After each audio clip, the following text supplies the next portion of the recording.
საქალაქო სასამართლოში კი ირაკლი ოქრუაშვილის და მასთან ერთად ბრალდებული 7 პირის საქმის განხილვა გრძელდება.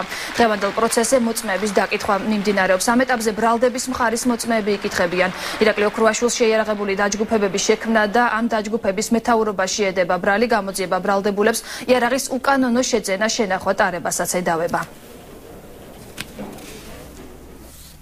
ნუცა აბაშიძე აშუქებს დღეს ირაკლი ოქრუაშვილის პროცესს და ის ახლა პირდაპირ ეთერში დეტალებით ისაუბრებს. შეგახსენებთ, რომ სასამართლო პროცესი ამ წუთებშიც მიმდინარეობს თბილისის საქალაქო სასამართლოში.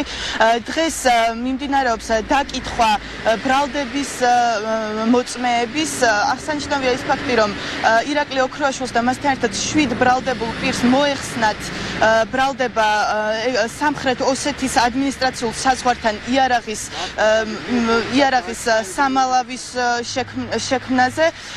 ასევე აღსანიშნავია ის ფაქტი, რომ დღეს მთელი 2 საათის განმავლობაში სასამართლო პროცესს ესწრებიან ჟურნალისტები, თუმცა კამერების გარეშე.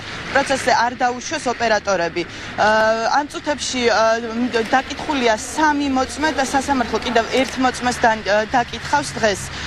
ჩვენ უახლოეს შემდეგ გამოშვებაში დაგიბრუნდებით ახალი ინფორმაციით. დიდი მადლობა. ნუცა აბაშიძე საუბრობდა პირდაპირ ეთერში ირაკლი ოქრუაშვილის პროცესის დეტალებზე.